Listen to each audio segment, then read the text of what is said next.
পোড়া বেগুনের ভর্তা বানাতে গেলে অনেক সময় যে বেগুনের ভিতরে পোকা থাকে, তো ওই পোকাটা কীভাবে আপনারা বাঁচবেন, তো আমি সেটা আজকে দেখাবো। সুন্দর করে বেগুনটা আমি এভাবে করে ছিলে নিয়েছি, বেগুনগুলো ছিলে নিয়েছি, কিন্তু এটা বাছার একটা পদ্ধতি আছে, যে হালকা আমি একটু ভেঙে নিলাম।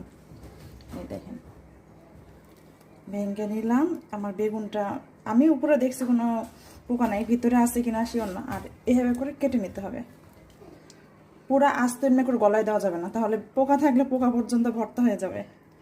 এই দেখেন, পোকা থাকলে এই জায়গাগুলোতে গোটা থাকে, সো গোটা নাই আমার, একদম ফ্রেশ বেগুন।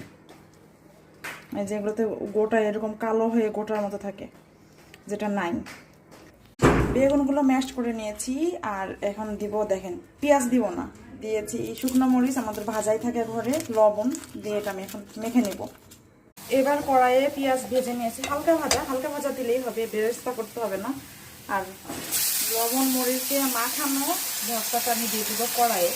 কড়াইয়ে না দিয়ে কাঁচা পেঁয়াজ দিয়ে আপনারা ভর্তাটা খেতে পারেন, কিন্তু এভাবে করে দেখবেন, ভর্তাটা কিন্তু অনেক মজার হয়।